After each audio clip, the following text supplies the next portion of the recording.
perkara-perkara yang ada urusan ataupun berkenaan dengan soal masalah rakyat itu sendiri. Jadi kalau itu tak ditangani, tak dijelaskan bermakna dia cuba elak daripada perkara-perkara yang harus menjadi keutamaan. Kasih masalah perumahan, bagaimana perumahan yang diminta di sini? Ya, ini kita telah laksanakan bagaimana yang disebutkan oleh Timbalan Ketua Pengarah Cik Nisra pada saya, dan kita akan teruskan lagi kerana permohonan untuk dapatkan bantuan rumah sama ada membaiki atau membina rumah baru itu memang ada.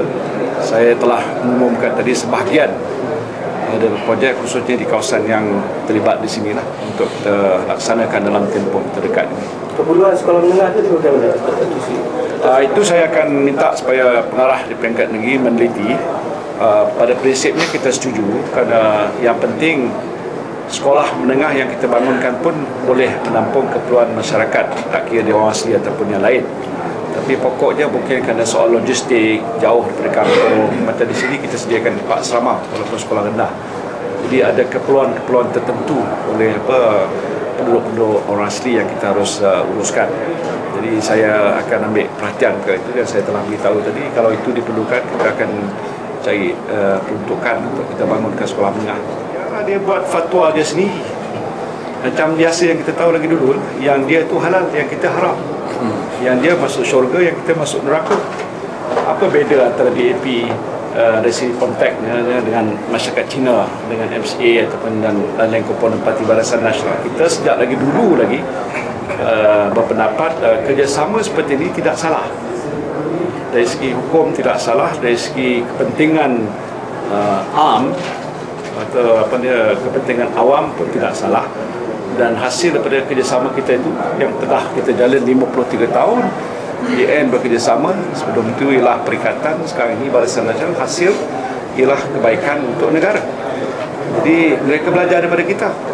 Jadi kenapa perlu ada satu berbeza pandangan, mengatakan kita pun tak mengatakan mereka salah, kita mengatakan mereka tuduh kita dulu bahawa kita ini bersubhah dengan orang kafir. Sekarang ni apa yang mereka tuduh itu yang mereka lakukan. Kata dia UMNO kafir kerana kita bekerjasama dengan orang kafir. Sekarang ni fatwa yang sama nak digunakan untuk dia, tapi untuk dia okey, untuk kita tak okey. Jadi saya fikir ini harus menjadi iktibar bagi masyarakat Islam bahawa PAS ini membuat fatwa dan hukuman. Kalau benda itu untuk dia kata okey, untuk orang lain tak okey. Itu satu perkara yang bagi saya sememangnya tak betul. Itu mengikut keadaan dan atas situasi yang kita fikir sesuai lah. Apapun tentu dia adalah pengarah, dan kalau beliau berdapat pendekatan itu adalah amat berkesan, kita dari segi Barisan Nasional tidak ada halangan. Yang penting apapun cara pendekatan, sasaran ini ialah sama, pengundi. Besar, kecil, tapi siapa pergi bercakap dengan pengundi. Jadi kalau dia akan anggap pendekatan ini ialah kerana logistiknya, keadaan taburan pengundinya begitu rupa, sukar untuk nak buat majlis besar-besar, mungkin keadaan ini adalah sesuai. Jadi apapun kita serah pada kebijaksanaan pengurusi BN di sini. Terkait sokongan pusat, macam mana UMNO pusat punya sokongan pada jentera-jentera? Tak ada masalah. Daripada sejak awal sebelum penerimaan calon kita sudah bekerja bersama-sama membantu, dan nampaknya alhamdulillah sudah mula berjalan.